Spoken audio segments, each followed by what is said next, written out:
உங்களுக்கு suspense thriller இருக்கிற மாதிரியான இன்வெஸ்டிகேஷன் டிராமாஸ்லாம் ரொம்ப பிடிக்கும் அப்படின்னா இந்த படம் உங்களுக்கானது தான்.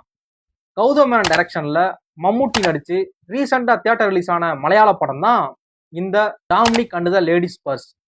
இந்த படம் தமிழ் டப்டில் அவைலபிளா இருக்கு.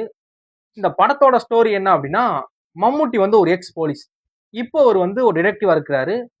அவர் வந்து நிறைய அன்சால்வ்டு கேசஸ் எல்லாம் ரொம்ப ஈஸியா சால்வ் பண்ணிடுறாரு. இவர் வந்து அவங்க வீட்டு ஓனர் வந்து என்ன சொல்றாங்க அப்படின்னா, இந்த மாதிரி நான் ஹாஸ்பிட்டல் போயிருந்தேன். அங்க இந்த இந்த லேடிஸ் பர்ஸ் மட்டும் அங்க இருந்துச்சு. அத நானுமே ரிசப்ஷன்லாம் இது பண்ணி பார்த்தேன். ஸ்டேஷன்ல கம்ப்ளைண்ட் குடுக்கலாம்னு ட்ரை பண்ணேன். ஆனா எனக்கு நம்பிக்கை இல்ல. நீயும் டிடெக்டிவ் தானே.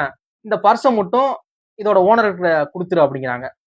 இவர் வந்து ரொம்ப நேர்மையான ஆளு. காசு வாங்காம எந்த வேலையும் பார்க்க மாட்டாரு. நீங்க காச குடுத்தீங்கன்னா, நான் இதுக்கான வேலைய பார்க்கிறேன் அப்படிங்கிறாரு. அவங்க பதிலுக்கு திருப்பி கேள்வி கேட்கறாங்க. நீ எனக்கு குடுக்க வேண்டிய வாடகை பாக்கி எப்ப குடுப்ப அப்படிங்கிறாங்க. ஓகே. இந்த வேலைய நான் பார்த்துறேனே. இதுல என்ன இருக்கு? நமக்குள்ள அப்படின்னு சொல்லி அந்த வேலைய ஆரம்பிக்கிறாரு. இவரு அந்த லேடிஸ் பர்ஸ அதுக்கான ஆள்கிட்ட குடுத்தாரா குடுக்கலையா? எப்படி குடுத்தாரு அந்த பர்ஸ அப்படிங்கிற படம் தான் இந்த Dominic and the ladies purse. Gautham மேனனோட ஸ்ட்ரெயிட் மலையாளம் ஃபிலிம் தான் இந்த படம். ஃபர்ஸ்ட் டைமா மலையாளத்துல த்ரூ அவுட்டா ஒரு ஸ்ட்ரெயிட் மலையாளம் ஃபிலிம் பண்ணியிருக்கிறாரு. படத்தோட ரைட்டிங் ஆகட்டும், படத்தோட ஸ்கிரீன் பிளே எல்லாமே ரொம்ப பெஸ்டா பண்ணியிருக்கிறாரு உண்மையாவே. படத்துல வந்து அவரோட ஃபேவரட்டான ஜோனா இல்ல இது.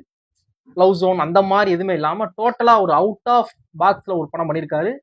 படம் ரொம்ப என்கேஜா இருக்கு. கிட்டத்தட்ட படத்தோட டியூரேஷன் ஒரு 2.5 மணி நேரம் இருக்கு. 2.5 மணி நேரமும் என்கேஜா இருக்கு. அது இந்த 2.5 மணி நேரத்துக்குள்ள நம்மள வந்து என்கேஜா சஸ்பென்ஸ் வச்சுக்கிறதாகட்டும், படத்துல வரக்கூடிய நிறைய காமெடிஸ் எல்லாம் மம்முட்டி ரொம்ப அசால்ட் அடிச்சிடறாப்புல. காமெடிக்குன்னு பெருசாலாம் யாரும் ஒரு கேரக்டர் உள்ள வரல. அவரே போற ஃப்ளோல அந்த அந்த படம் போற ஃப்ளோலயே சின்னதா லைட்டா அடிக்கிற கவுண்டர்ஸ் எல்லாமே ரொம்ப நல்லா இருக்கு.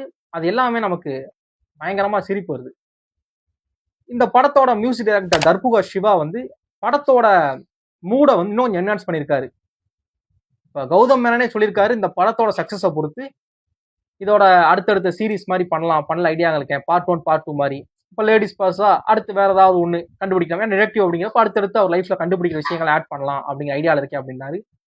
இந்த படம் ரொம்ப சூப்பரா பண்ணியிருக்காரு. கண்டிப்பா அடுத்தடுத்து ஒரு படம் பண்ணணும் இதே இதுல. நீங்க இந்த படத்தை இன்னும் பார்க்காம இருந்தீங்க அப்படின்னா படம் G5ல தமிழ்ல அவைலபிளா இருக்கு. பாருங்க. இந்த படத்தை பார்த்தவங்க இந்த படத்தை பத்தின உங்களோட ஒப்பீனியன் மறக்காம ஷேர் பண்ணுங்க. தேங்க்ஸ் ஃபார் வாட்சிங்.